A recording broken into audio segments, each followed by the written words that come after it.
Welcome in to the 41st episode of the Philly Blitz Pod. I'm your host, Piero Baptiste. Here are my co-host, Mr. Markwell Fripp Owens. We're again Sans Parth as he is in India. Shouts out to him living his best life. How you doing, brother? Oh, wait. How did I start the pod? Happy New Year. I was about to say you was lacking, bro. We supposed to be team no lacking, but you was lacking. Sure. This is why we need Parth, bro. Yeah, he would have got the intro right. Sponsored by our friends over at 14th and Market. Come on, Pierre. I'm forgetting everything, man. Run this through, man. Everything, dog. Well, beloved dub to those who celebrate. It is Adam, one and only Markwell Fripp Owens. Happy New Year's to everybody who celebrates that. I know we all celebrate that. But hey, man, New Year, new me. New Year, new them. New Year, new Kevin Patullo. Potentially, man. Potentially. The Eagles, of course, they have a game this week 18, last game of the season. We're gonna kind of change things up a bit. It'll be a bit more lax. It'll probably be a shorter pod. We're gonna touch on the game, but we're not really going into detail how we usually do. Commandos won 13%, 12 personnel. Yeah. Like, hear me. Yeah, but I can start it off with the injury report. I do want to keep that intact. But for the Commanders, of course, they're without Jaden Daniels. Marcus Mariota, he's going to be out. Starting left tackle Laramie Tunsil, he's out. And backup left tackle Brandon Coleman is questionable. For the Eagles, they are resting all starters. Officially, Jalen Carter's out. Nakobe Dean is out. Marcus Epps is out. Dallas Goedert is out. Jalen Phillips is out. Tanner McKee starting. Darius Cooper starting. Jahan Dotson starting. Brother, how you feeling going into this game? Bittersweet, man. Shout out to the Mormon Missile. Excuse me, I just tapped it. Sorry, guys, that was live podcasting. Mormon Missile. Always love when they get Tanner McKee watches. As you guys know, I've been the biggest Tanner McKee supporter since long before he was a Philadelphia Eagle. I was the guy sitting here like, yeah, he should be a top 3 quarterback in this draft and all this stuff early on in the process. Big Tanner McKee guy. So anytime I get to watch my guy play football, it's a blessing. You was watching him at Stanford, Pac-12 After Dark, right? Pac-12 After Dark, man. We'll never let you down. Never let you down. At least I won't, man. What a time to be alive.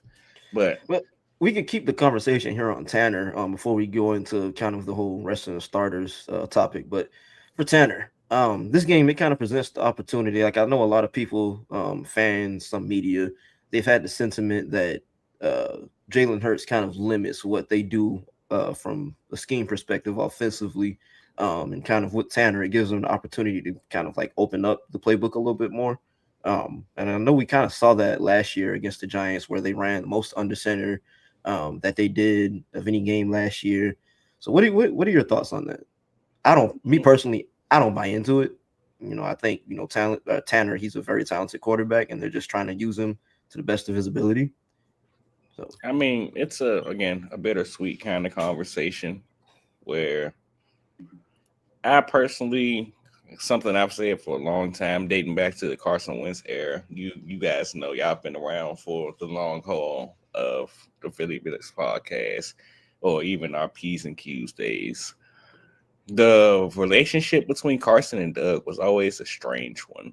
I mean, quarterback and play caller and quarterback, they should always be in sync, in tandem. But watching Eagles games, even in the games where outside of 2017, they seem to have it all figured out with Carson then. But even in the games where the team were wildly successful on offense with Carson Wentz under center, it just felt like a struggle watching Doug Peterson call plays for Carson Wentz. Like, he was trying to, like I use often, stuff square pegs and round holes. And then Nick Foles are coming to games, or even outside of Nick Foles, even when Jalen came to games and he had to call a game for Jalen Hurts, it just seemed so simple for him. Just like it came so natural. This is what my offense will look like if I could call an offense type thing. And I mean, of course, you have to cater your offense to what your starting quarterback would look like. That's every team across the league. But it's always an interesting phenomenon. And I mean, when you think back to with Nick Sirianni, the basis of this offense, what he wants to do, I mean, it starts with, like he said in his introductory press conference, my job is to put my players in the best position to succeed based on their skill sets. And we know Tanner McKee, like you mentioned, Stanford, whether it was Tanner McKee or Andrew Luck or Kevin Hogan, we gonna line up in 13 personnel. We gonna get under center. We're gonna run the rock 35 times. We're gonna do play action under center, and we know what this offense is gonna look like. And that's kind of the kind of game Tanner McKee is familiar with. So to be able to get back to those roots with Tanner doesn't surprise me. It's just, Philadelphia is Philadelphia. We wouldn't be Philadelphia without the. You see the way that they ran the offense with Tanner McKee. This is what the offense is supposed to look like. Jalen Hurts is limiting the team conversations. The Kevin Hogan pull, that's a hell of a pull, bro. I haven't heard that name in years. That's Excuse me. a scouting thing. But while we're here on the Tanner conversation or Tanner topic, I feel like this game it also presents opportunity for the Eagles as a organization to kind of showcase Tanner. Because I know before the season, I think the Browns tried to trade for him, but they were like, no, and they sent him Kenny Pickett. And like I said, Tanner is a very talented quarterback. Like I think he's shown, he can be a starter in this league if awarded the correct situation or opportunity. It's just where he is right now is kind of not needed. And Jalen, he's even talked about how talented Tanner is and how much of a resource he's been for him. And so, like I said, I feel like this game it also presents an opportunity for them to showcase him and kind of, potentially, if they want to, flip him for draft assets in the offseason. Yeah, man. I'm not sure if you guys seen it when I posted it today, but I posted a bit of a mock draft for Eagles 5 round mock. And one of the guys I had them selecting was Carson Beck because I could see a similar situation of a guy that's played a lot of football, strong arm, high caliber prospect when he was recruited, and then on top of that, the connections of Georgia. Of course, we know that's all there. But the most interesting thing is I had to look up. Well, how old is Tanner McKee? Tanner McKee is 25 right now, which means he was drafted when he was 23. Of course, we all know he went on his retreat, which is part of his delay. But Carson Beck is also 23.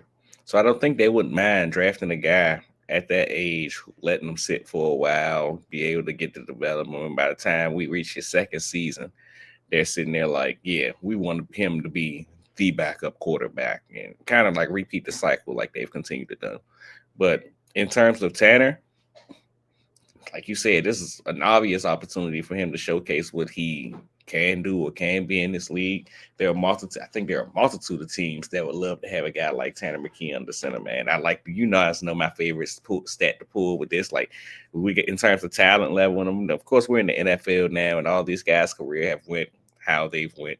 But again, talent level, we're talking about a guy who was the number 3 quarterback in this class behind Trevor Lawrence and Justin Fields. So just because he was behind them because of his retreat in terms of when he got drafted doesn't take away the talent that this guy has. So it's always, like I said at the top, man, it's always a blessing to be able to watch Tanner McKee, man. He brings back the vibes of the classic quarterback, the old adage of we watch Phillip Rivers come back and retire, and we get to watch Tanner McKee for 1 week take over the life. Yeah, excited to see Tanner, but also for this game, seeding stakes, right? So the Eagles they can get as high as the 2 seed, or they can remain the 3 seed. If the Lions beat the Bears and the Eagles win, the Eagles are the 2 seed. They play the Green Bay Packers. If the Bears win and the Eagles win, or the Eagles lose, they stay at a 3 seed and they play the 49ers or Rams, depending on the outcome of the game tomorrow on Saturday. So, like I said at the top of the pod, the Eagles are resting their starters. Jalen Hurts isn't playing. A.J. Brown isn't playing. Smitty, Dallas Goedert, Jordan Mailata, Landon Dickerson, Cam Jurgens, Damn, etc. Smitty, that's the part where made it bittersweet. Yeah, it hurts. It hurts for him. Like I feel like we're gonna look back on his career and be like, damn, this guy could have been so good. Statistically, he is so good. I mean, just think about how many, and it's the ultimate team game football is, but just think about how many, and it's the epitome of the guy that plays quarterback for him. It's the epitome of what this franchise is trying to create. And it's so hilarious because you hear the things of, like, even when AJ says, yeah, Smitty, I'm the one that I'm quiet on the game, but Smitty, he one who want to, he like, yeah, get me the ball and stuff. But Smitty not really the one to make a fuss about it in the public. But clearly this guy wants the ball. He wants to win. He wants to be a part of the success. And that's entire whimper of the offense not agreeing with how the team is moving, how the coaching staff is operating, and things of that nature. But even beyond all that, his ability to still buy in no matter what, the ultimate sacrifice of, I mean, yeah, I could have been 1,000 yard receiver. Hell, if I played for another team, I could be a 1,300 yard receiver. But I'd rather rack up the wins, It's cancel the out the it's rat the poison. it's the Saban gene, bro. It's The the rat Saban gene. poison. The same thing. The same way Jalen is wired. They're wired to only focus on winning, like winning being the main thing. Hmm. So, and I mean, ultimately, when you continue to win, those conversations add up. I mean, of course, stats matter at some point, but those conversations add. Like, you won't be forgotten. Your name will always be etched in history when you're a winner. So I can understand it. Yeah. So, but back to the conversation about resting the starters. If you were Nick Sirianni, you walk into Nova Care Complex, you have your visor on, you wake up, you're Italian. If you were Sirianni, what would you do? Would you have, do you agree with him resting the starters? Would you try and give him a half? Considering how the second half of the Buffalo game went specifically with the offense, what would you do? No, I'm in lockstep with the decision. I've always, and I said this on the last part, I had this weird thought process watching that game. While it wasn't fun to watch them quote unquote shut it down in the second half offensively, I think that they too also viewed that game as a litmus test and wanted to see how they matched up and the ability to produce that 13-point lead heading into halftime before they again ultimately shut it down. It I think that gave them a vote of confidence. You did that without Lane Johnson. You did that not playing your best set of football in the second half. You kind of, this is supposed to be one of the AFC's elite, as a lot of people's pick for a Super Bowl appearance, and so I do think that they have an opportunity to get these guys some rest because a lot of them we've mentioned all season they've been hurt, man. They're hurting. So if we can get any opportunity to get them some rest, you take it and don't look back twice. Now you always got the guys who is like, but damn, Smitty, I wish I could have got you to 1,000 yards. I do wish you could have got there. Or the people who they were 3 or 4 yards short of an incentive that could have made them a couple dollars or something like that. Like all that, you as a purist of the game, you wish that can happen. At the same time, we all remember 2023 and AJ Brown going down in an unnecessary game where they thought, let's try to get the offense going for a half. And look what it did to that team in terms of a playoff run. So I agree. Just sucks for some people. Yeah, I think, that in and of itself, that's the argument for resting the starters, right? Like, I don't think there's any real upside to playing them. You touched on it, but, they need rest, notably on the O line. You look at Jordan Mailata, Landon Dickerson, Cam Jurgens, all of them throughout this year have had moments where we've said, like, hey, like, they're clearly hurting, like, they're clearly not 100%. And so, if you can get them a week's worth of rest before the playoffs and you get Lane back, when the playoffs start, I think you take it. You touched on AJ, but the injury that he had, it caused him to miss the wild card game. You look around the league, whether it's Detroit, whether it's Green Bay, whether it's San Francisco, like all of them are hurting, right? And the Eagles playing their backups. If they come out of this game without any injuries, they head into wild card weekend with what 21 of 22 starters, with Makuba being on IR. 22 of 22. Sidney Brown started week one. Oh, that is true. That is true. That is true. But yeah, like it's impact players who are hurt everywhere around the league, specifically on contending teams in this conference. So, if you can rest your starters, get them a week's worth of rest, get them as healthy as they're possibly going to be, I think you do it. And even for Jalen, like this is the first time in his career, in his 5 years as a starter, that he's going into the playoffs healthy without any injury, no knee injury, no ankle, no anything. That counts for something. Really? I thought he was healthy in 2023. No, he had the I think No, he had he the had that. I think that knee was ankle. didn't he? No, he was. I know he had something. I mean, I'm gonna look it up. Yeah. In the meantime, I mean, of course, like you said, just the opportunity for this team to Damn, you just tried to kick me out while you looked it up? That's crazy. Yeah, my show in the meantime. Anyway, kind of like we said, it's just the opportunity to get the team in the playoffs healthy. We saw what it did for them last year. Just having to get your guys right, and even the guys that aren't here, whether it be the Makubas, even though Marcus Epps, who's in the concussion protocol at this moment, Marcus Epps, who has been playing well, but even just to get depth in Makuba back, or So hell, wait, so you think because I know Makuba's eligible to come off IR. Do you think Epps will remain the starter, or you think they'll put Makuba back on the field? it's a frustrating situation Because in a both are perfect playing so world, good. but you also got to take into account like what what the people like to call it the NBA Jam factor. You know, you get three in a row, you hat. And Makuba, well, Epps has been playing really well over the course of these last few games. Now he's probably going to miss one game, so does that cancel in the NBA Jam? Who knows? But Makuba hasn't played in what, almost 2 months now. Yeah. So you don't want When, him trying to get but those when refreshing snaps back in playoff games where the snaps matter. That's true, but when he was playing really good. Yeah, When like he Fangio was said, coming he's into not a his rookie own. no more. Yeah, yeah, So they was feeling really good about him. It's just you got a guy right there right now that's playing really well. It'd be very hard pressed to take Marcus Epps out. yeah. But on the Jalen injury in 2023, he had the dislocated finger in week 18, and he had the knee injury that he suffered in week 12 back in 2023. So again, this is his first time in 5 years as a starter. He's going into the playoffs 100% healthy. Did he miss any games there? I, I don't. No, I don't think so. Mm-mm. Okay, that's where the confusion came from on my part. I get you. Because I was about to say, I know Jalen Hurts has made it through a year healthy. Yeah.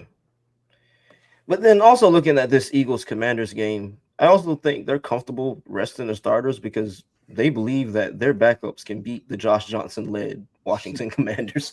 Like, Hunter Hey, McKee man, think Bigsby you see what is they did enough. last week to the Cowboys, ruined Christmas. But So, yeah, I think they're confident in the depth of the roster, at least even the backups to handle the kind of cakewalk game like this. yeah, and more importantly, get the opportunity to get some of these guys some important reps should be a plus.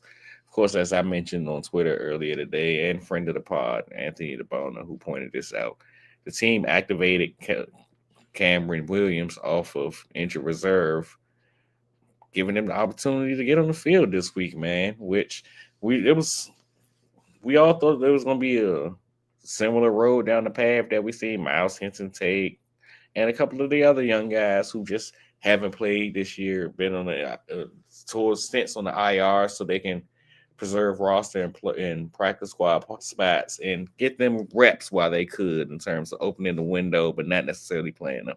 But they seem to want to play Cam. And while we heard heading into the season following the draft that the team was really high on Miles Hinton, I continue to point out that, like, dude, Cameron Williams is Cameron really Williams, good. yeah, Like I yeah, continued to say, if he went back to school, we talking about a guy that probably could have been a potential top 5 pick in his class, but he didn't. And instead, he got the opportunity to get the tutelage of Jeff Stoutland, which, I mean, where would you rather be if you had to be anywhere else at this point? How do you weigh those two though? Like going back to school, potentially being a top five pick, or being coached by possibly the best offensive line coach of all time on the I, defending Super Bowl champions. I mean, you lost more than your fair share $1 million That's true. not going back to school. But in the same breath, in terms of development and things of that nature, I look at it something similar to, and I mean, of course, you guys aren't going to hear this name. We always hear this name and think about it in the most negative light. But Ben Simmons, when he won his rookie of the year, where, I mean, technically he wasn't a rookie because he had the opportunity to get NBA training. He was in the building. He got to work with basically professional doctors and coaches that keep him prepared once his rookie year arrived. And I mean, of course, he won't get a redo of a rookie year, but once his opportunity comes, I do think you'll see a lot of those flashes that we saw during his time at Texas and what made him so special, but you'll also see a lot of refinement from where he started at to where he is now. This isn't to say that he'll be a perfect product on Sunday, but I'm eager to see exactly the leaps that he's made throughout the course of the year.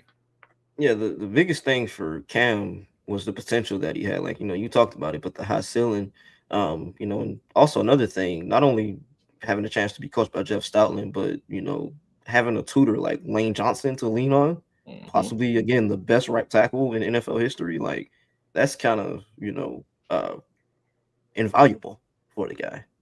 Yeah, so being able to get a chance to see him out there, I'm excited, especially against a Commanders front who will be eager to try to get after the quarterback after, they went for 2 points last week, but don't worry, we got to see them again in 2 weeks. So there should be a motivated opponent on the opposing side of the ball. I don't know, man. I don't know. They kind of have incentive to lose.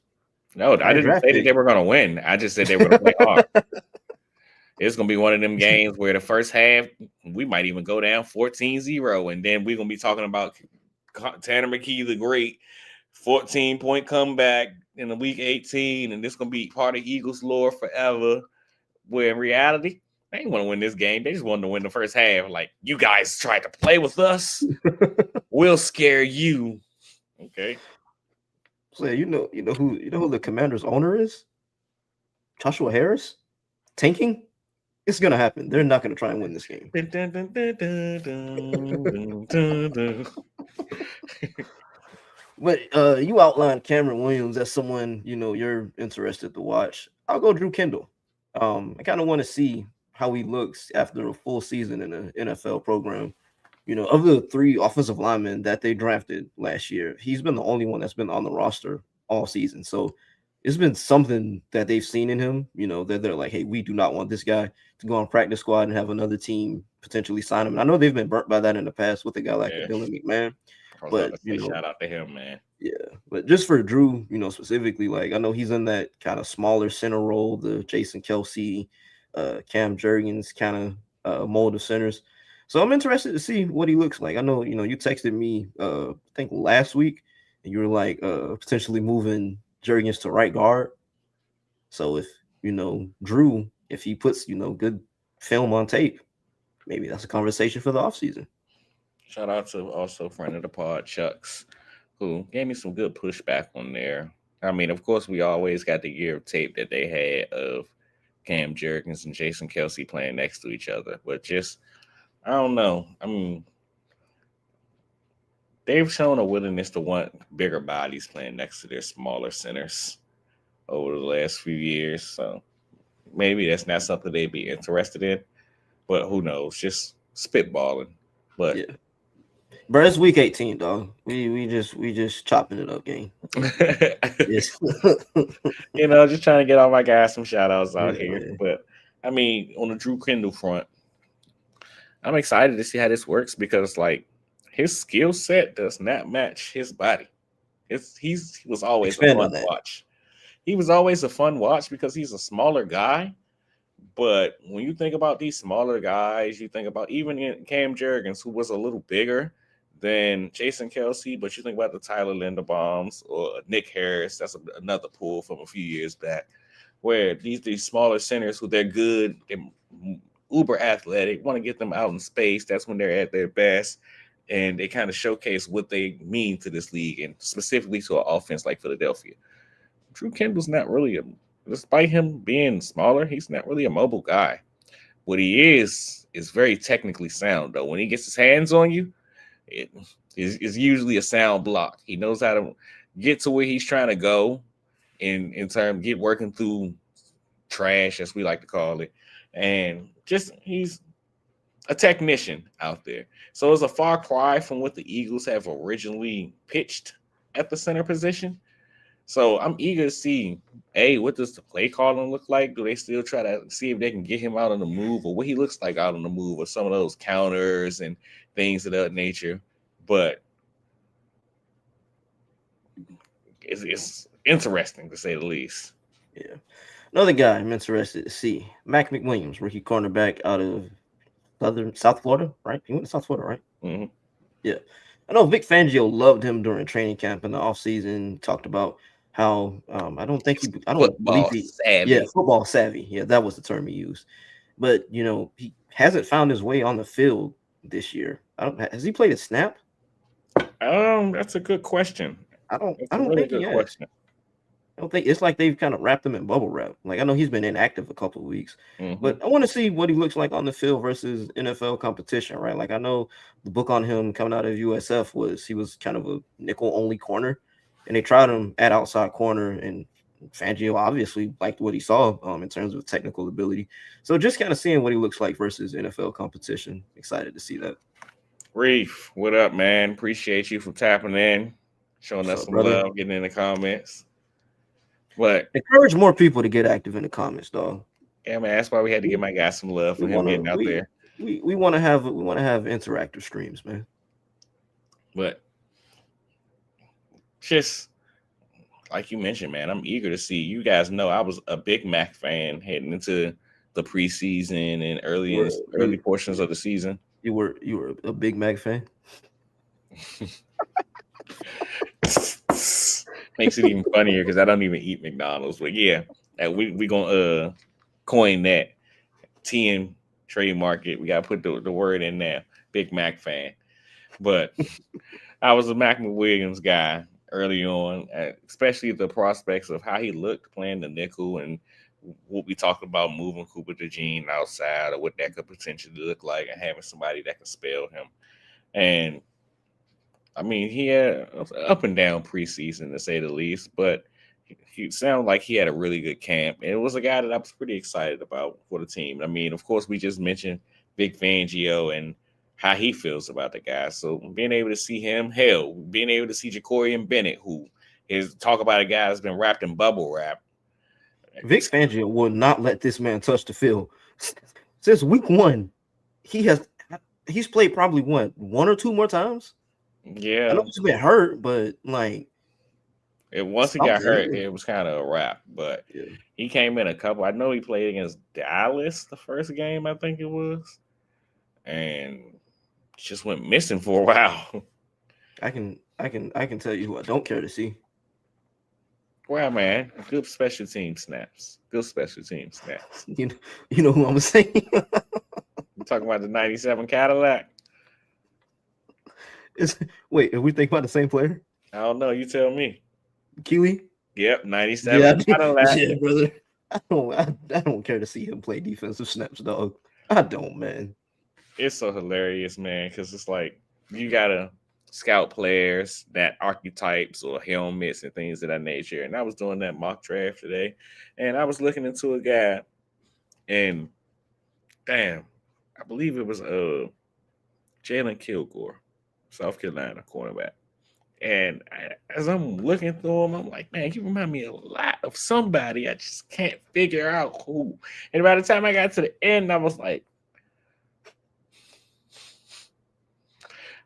I didn't know if I should click draft or not because I'm like, I think Howie would be intrigued, but I don't think Vic trying to walk down this path again, man. I Well, wait, don't so know. break him down. How was he reminiscent of Keely?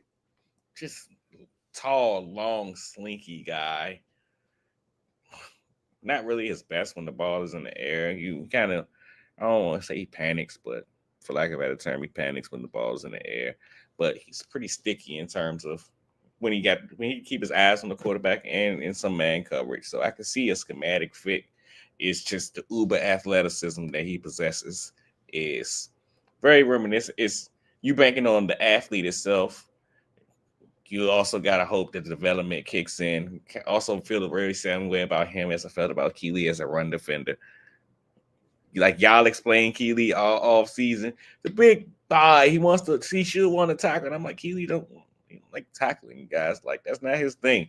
That's another Jalen Kilgore thing. So I mean, has the archetype to succeed here, but I don't know if they'll take that swing again. Yeah, bro. This draft season is gonna be so good, dog. Because I'm starting to do my research now. I know you've already been doing research for the last year or two about this draft class. Content will be coming. Yes, we locked that. But Elsewhere, some honorable mentions I have here in my notes, and it's these players are kind of because we kind of seen them already, and we pretty much know what they are or how good they can be. Jeremiah Trott Jr., Tank Bigsby, Jahan Dotson, You always think good they to play see. Tank really? Yeah, I yeah. think right. I think back to the hell, was it last year? Who was the backup running back last year? Kenny. I don't think Kenny played in week 18. I think Kenny was out. They gave I it to mean, but Will Shipley, and like basically, if we'll find out how they truly feel about Tank, and if they think he would be a valuable part of a long term playoff push if he doesn't play. I think they're gonna play him. I think they're gonna play him. And like if you look at it, like last year, Kenny, I mean, throughout his time here, but Kenny was he kind of got a lot more snaps than what Tank has this season. Like Kenny Mhm. was entrenched as the backup running back versus Tank this year. It's kind of been kind of a little topsy turvy for him. Like I he'll get what you're play, saying. he'll yeah, yeah. The So inconsistencies and hell, if give him an opportunity, I don't know if he got any incentives, but you can see how he failed to get in the end zone for the first time, and God knows how long last week. If he can get in the end zone again, let the guy celebrate, man. Happy New Year, Tank. yeah, 100%. But switching gears here to kind of ranking the playoff potential wild card playoff opponents for the Eagles. You see it in the title. Who do we want to see in the playoffs? So I said at the top of the pod, the Eagles they're either going to be the 2 seed or the 3 seed. If they lose the game, they're the 3 seed. If they win and the Lions beat the Bears, they're the 2 seed. So the 2 seed ensures that they wouldn't have to play a road playoff game until the NFC Championship. And I think you can correct me if I'm wrong, but I think that's if the 1 seed makes the NFC Championship. So, Hmm. for example, if Seattle gets That's what eliminated, happened last year. yeah. So if Seattle gets eliminated and the Eagles are the 2 seed, they would gain home field advantage in the NFC Championship potentially if the Eagles make it there. But just some stats here. The Eagles they're 5-0 in home playoff games during the Nick Sirianni era, 0-2 on the road. They have a 13% chance of getting a 2 seed, 86% chance of the 3 seed, and a 1% chance of the 4 seed. I don't know what that looks like, but I hope to God that does not happen. So ranking potential wild card opponents for the Eagles. I know we touched on it last week, but I had mine as Packers, 49ers, and Rams as easiest to kind of who I don't want to see, which I ain't scared, but You sure? just easiest to hardest. You sure? I am sure. I am sure. 100% sure, brother. I know a good place to get a dog. It's at a church. Yeah. Okay. You know that though. You know that though. Every Sunday. Present. What you But looking like for your rankings, man? I know last week, I think we had the same rankings, right? yeah, and I mean, as we think about it, Vegas seems to feel the exact same way as we do. Of course, when you look at the Eagles, they seems like the Packers are at the top of Vegas, like it was for me. Eagles would be a -3 favorite against Green Bay versus San Francisco. They're considered to be -2.5 favorites. Of course, all those games. And then against the Rams, they would be +1.5. So they think the Rams will be a favorite coming into Philadelphia, which were they the favorite last year in the playoff game? I think so, yeah. So it shouldn't surprise any of us in terms of that situation. Yeah. I mean, Um, if you look at it, like first we can start with the Packers. Like number one, they've already beaten the Packers this year, and they've already beaten the Packers at home in the playoffs in this Nick Sirianni era, right? but you can say the same And thing about the Rams. this is true. This is true. But if you look at the Packers, since Michael Parsons' injury, they've kind of fallen back down to earth defensively. I don't think they've won a game since his injury, right? I can't confirm or deny that. I don't think they have. If you look at him, Jordan Love, he's coming off a concussion. Um, they already lost their starting tight end. His name is escaping me right now. Tucker Craft. Tucker Craft. Yeah, I don't know why I want to call him Tanner, but yeah. Because you're Um, ready for Sunday, baby. Mormon Missile. yeah, but I just feel like with this team, you kind Yes, of he don't must. know I don't know what game he got hurt in, but they've lost their last the three. Broncos. Yeah, and then they lost to the Broncos. They've lost their last three games, so they have not won a game. But also didn't have their quarterback for most of those two games. So there's that. This is true. But that's why I say like you. I don't feel like you really know what you're getting from them on a week to week basis, right? Like they started out the year pretty good, kind of fell back down to earth. The defense was playing good. They traded for Micah. He was playing really good. Then he gets hurt, and now They've lost 3 games in a row with Jordan Love. He's coming off a concussion, so you don't really know, which Packers team you're going to see. Yeah, and that's always been the big thing with Green Bay. Who the hell are you? And I mean, even when we had the chance to have Aaron Noor earlier this year to talk through the game, that's just continue to be who they are. They wanted to be something on offense that they truly weren't. They was kind of facing a similar situation of as us, where it's like maybe we should just commit to the bit of being a passing offense because this run thing isn't working. And I mean, the run game is they've kind of seen the trajectory flip as we've gotten to this point. Run game has began to pick up a little more, even though despite the injury to Josh Jacobs, whose knee has been giving him some trouble over the last, let's say, month or so. They've gotten very good production out of Emmanuel Wilson at the running back position. They've got really good production at the quarterback at the running back position over the last couple of weeks. So the run game has begun to pick up some over the last few weeks. But in terms of the passing game, the receivers keep dropping like flies, man. And we just waiting and waiting and waiting for the quote unquote breakout moment for first round pick not Emmanuel. Matthew Golden. Matthew Golden. But they said he's not playing. They OC. They didn't necessarily say he's not playing, but he basically told you don't expect him to break out in the playoff game. If it happened, it happened, but we ain't drawing up nothing special for him. Which, I mean, it's not exactly what you want to hear, but kind of got to go with what you got at the same time, man. Christian Watson has been playing very well since his return from injury, so there's always that. But on the other side, it's been like the term you use, a topsy-turvy. Max Melton has gotten involved some. Of course, Jaden Reed, his return from injury, he's been in and out of the lineup. It's just, man, what's his name? Romeo Dobbs, in and out of the lineup. They added Trayvon Diggs. Yeah. He's also been hurt all year. Yeah, in and out of the lineup. Man. So it's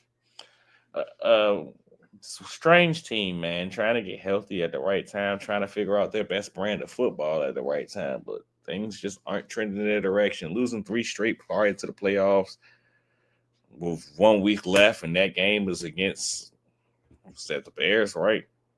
No, the Bears played the Vikings. The Vikings. Yeah. So that's arguably a get right game, but could be Brian Flores coaching for a head coaching job. He's trying to put his best on display. And last time these two teams played, the score was 23-6. So I think the Vikings would want some type of revenge, especially if they can play the spoiler. Yeah. And for the Packers, that game really mean. I think they've already talked about benching some players. I mean, they said Jordan Love has returned to practice. So I don't know if that means he's going to start or not. But do you know that you're locked into the 7th seed? This game really means nothing. Is it even really worth it playing people? But then, like we just said, losing 3 in a row, you can't go into the playoffs losing 4 in a row, right? Yeah. The vibes would be in the mud, bro. So that's clearly why they're at the top. Yeah, but then you look at the 49ers. For me, number one reason why they're second on this list, Vic Fangio has Kyle Shanahan's number. I don't have the record in front of me, but I know Vic Fangio's coach defenses have the advantage versus Kyle Shanahan coached offenses. And if you look at this 49ers team right now, their offense, of course, it's firing on all cylinders. And it's like, regardless of who gets hurt, who starts, who gets benched, they've been elite, right?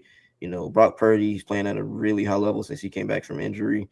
George Kittle, I know he was injured against the Colts, but even without him, with Jake Tonges, they've gotten good production from him. Juwan Jennings, he's on a freaking heater right now. Christian McCaffrey, seems like he's turned back the clock. My goodness. Playing at a really elite level. But defensively, much like the Packers, 49ers are hurting, right? Fred Warner, he's hurt. I think they're without one of their starting safeties. His name is escaping me. Even offensively, right? Like Trent Williams, he's banged up right now. Ricky Pearsall, he's been in Funga, right? No, Funga went to Denver. I think they are without one of their safeties. If I'm not mistaken. This is bad podcasting, but either way, they're hurt. Ricky Pearsall, like I said, he's been in and out of the lineup. George Kittle, he's dealing with the ankle injury. Brandon Ayuk ain't played all year. Ain't going to play all year. Where is he? Is he just not there? Yeah, I saw that video. Is he just not showing up? No, he has some type of injury now. I think the real backlash behind all this is something happened during the off season. They didn't really get into details, but something happened during the off season with these two teams. I mean, with these two sides, and they basically voided all his guarantees in the contract that he just signed. Um, So he like, I ain't coming here. I ain't getting no money. I ain't coming here. That's the whole point of all this to get a contract. So I expect him to be released by the offseason. I don't think there's no fixing this for these two he's they release him. He might he hopping on a jet directly to DC. He's going to the Commanders. guys. Ideally, but it comes down to who pays top dollar because he's going to try to want to get all this money back. But I don't think he's in a position to try to dictate all that. But it'll be interesting to see. This is true. Well, like I said, they're number two on this list because Vic Fangio has Cal Shanahan's number. Like, regardless of whatever funky, creative, new integration into the offense that Shanahan has, Vic Fangio has seemingly always had an answer for it. And I don't believe that'll change. Right? You look at this Eagles defense in the way they're playing right now. I think I trust them against any offense, regardless of who it is. That is true. Um, so I think in real time, I just flipped my answer. I think I'm going to take the Rams at 2 and the Why? 49ers at 3. Why? For a lot of the things that you just said, they have Sean McVay's number. Oh wait, I have a stat that I wanted to say on this, and it's extremely interesting. I did not know this before I looked it up. But the last time a team with Sean McVay on the coaching staff has beaten a team with Vic Fangio on its coaching staff, 2014, when Sean McVay was the Washington Redskins offensive coordinator and Vic Fangio was the Chicago Bears defensive coordinator. It's So, been over a decade since a Sean McVay offense has beaten a Vic Fangio defense. it's I don't think he was offensive coordinator. I think he might have been the quarterback's coach. I think Kyle was the offensive coordinator there. But still, or stat still stands. I think reason to stand again the same thing you just laid out. He has his number. Like you said, he goes to sleep and thinks about Vic Fangio at night so much he tried to bring in a guy like him. That's why Brandon Staley got the job in the first place because he tried to replicate this style of defense. And I mean, it worked to an extent, but no one's ever truly Vic Fangio. But the reason that I flipped it to, it comes down to defensive play. You talked about how hurt that the 49ers defense has been. They've still continued to perform at an admirable level. This Rams defense is suspect despite all of the talent that they have in the front, especially in the front seven. Front seven, fun. Rest, not so much. I mean, Nate Lehman is cool, and you guys know the biggest Emmanuel Forbes fan you've probably seen ever. But in terms of the production, you can watch the last couple of weeks and watch how this team has kind of just got like systematically broken down on the defensive side of the ball. And I like Chris Shula. Chris Shula should have a head coaching job next year. But you got to figure out what's going on with your personnel right now versus this 49ers team.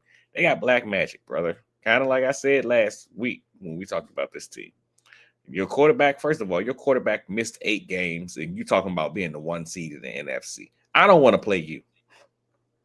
That's like, what the hell y'all got going on over there? But they don't have anybody on defense, but everybody's playing. And it may not be the greatest performance on a week-to-week basis all the time, but they all playing for Robert Saleh. They playing like with their head on fire. When they're a different team, when Diamond Lodor is out there, like they got some dudes. It may not be the 49ers defense that we've come to know and love, a far cry from it, but they out there playing with high level football, and I just don't see the same performance and level of football being played on the Rams side. This is true, but the only reason I have the Rams number 3 is just because of how elite Matt Stafford is playing this year. He's Until last playing week, like that is true. Also, that is true. He's playing like an MVP. And then you look at the receivers, Devontae Adams, who will be back for the playoffs, Puka Nacua. gosh, Do you want a Dory Jackson one-on-one with either one of them? No, me personally, as Adoree has played the oh second half of man, this he might season. have like I, 6 touchdowns, man. listen, dog, listen. It's like, dude, I don't know what you do. I have no idea what you do. I said the same thing last time we prepped for this game. I'm like, I have no idea what to do. You just got to pray that they play one of them in a slap, which I don't think they're going to do. Even recently, they've been much more 12 and 13 personnel kind of team. It's been pissing me off because I'm like, why the hell y'all keep taking Puka off the field? But whatever. We'll That's why talk when about I that whenever we prep them. yeah, that's why when I saw Dallas release Trayvon Diggs, I'm like, is he healthy? Like, you would think they would, they would have tried to put in a claim on him or something, which I know they're probably lower than Green Bay was on a waiver wire, but I don't think I still, think I heard the Packers were the only team that put a claim in on them in general. oh, And I okay. don't know how true that was, but pretty sure that's that I've heard that somewhere. Hmm. Wonder why. I mean, you see how the whole situation unfolded. Didn't they say like he wanted to like stay with his family, but then something else came out about him wanting to go to a whose Shaq concert? Glizzy, A Shaq Lizzy concert. yeah, Shaq Glizzy concert at Howard Theater on the 26th. He was trying to be in there, and it sounded like he was in there. And the only reason he got, I don't want to say got caught, because I'm sure the team would have tried to figure this out anyway. This is a multi-million-dollar business. Nothing gets He was passed. on stage. He was on stage, wasn't he? Yeah, taking pictures and all that. Shaq Lizzy posting the picture. I'm like, come on, bro. Come on, bro. It's a tough week for the Diggs brothers. Very, very, very tough week. Use your common sense. But all right, before we get out of here, let's get a prediction on hand for this Eagles Commanders game. This will be I'm the gonna go. best the Eagles offense looked all year. Yeah, Tanner McKee's gonna sling it around the field. Brother, I'm gonna go. 350. Wow, 350, 3 touchdowns. Then you flip him for a second round pick. I'm on board with it. Let's do it. I'm gonna go Eagles 33, Commanders 13. I'm feeling the vibes, man. I'm feeling the vibes. I was real excited to throw on. I got the uniform for every fit, the fit for every Yemi. Depends on where they on the road or at home. But I was excited to throw on the Kelly Green jersey and the Kelly Green shorts for the week. May even throw on the Kelly Green chain, the turnover chain. But we got the backups in. Nobody loves watching the Kelly Greens and the backups. And I mean, I don't want to pivot. Luckily, I have an awesome wife. Awesome wife. She went to Ross today and she came home and she was like, I got you something. I was like, what you get me? And I looked in the bag and it's a matching set of Philadelphia Eagles pajamas with the Kelly Greens. So I'm like, we can wear these on Sunday. Backups, right? We relaxed it. I'm going Birds, man. I think, like we outlined, the Commanders really have no reason to try to win this game. I think they put on a facade in the first half because it's a divisional game, and I truly think they don't appreciate how the last game ended. At the same time, they understand what's hashtag best for business, and what's best for business is a loss. 12 and what did that be? 12 and 5 Philadelphia Eagles, consecutive NFC East champions, heading into the playoffs. Maybe this could just trying to put some good juju in the air before we get out of here. We've seen this team run through it, to trample through the NFC as a 1 seed where everything came through Philly.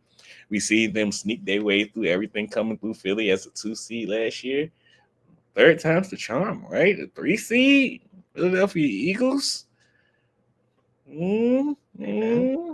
Hey man, you didn't give us the score. I said the Eagles gonna win. Did I really got to give a backup score? Nah. All right. For the love of the game. For the love of the game. I'm gonna go Birds 27, Commanders 13. Okay. Over under how many squabbles Sidney Brown gets into? Two, About four. About four. four, four. Two of them penalized. The last one gets them kicked out. If we last lucky, he one, walk out like. last one turns into a brawl. We've seen these two teams scuffle the last week. That's gonna be the reason we're a Sunday night football game next year. Commanders Eagles, the fight. And Jaden's gonna be healthy. Mm-hmm. Yeah, I can see it. But I think this is a good spot to end it. We touched on pretty much everything there is to touch on with this game. Talked a little bit about the playoffs and seeding and everything like that. As always, shout out to 14th and We even Market, got a the little bit folks. of draft talk up in there. Like Pierre said, man, we getting closer and closer, man. You know, shout out to the good folks at 14th and Market. And as always, if you're listening after the stream, on whichever podcast streaming platform you're listening on, be sure to leave us a like and a review. Rate us 5 stars. We'll be back next Tuesday. Um, I guess I can announce this. CBS Sports JP Acosta, friend of the pod, honorary TPB member. He will be live with us. Going to talk through and preview the Eagles playoff matchup, whoever they may be facing, whatever seed they are. So Talk be to us sure to about tune in what's for going that. on down in Duval. It's gonna be a fun one. It's always a fun one when we have JP on. But again, thank you to all 55 of you who tapped into the stream. We'll be back next Tuesday. Go Birds. Go Birds.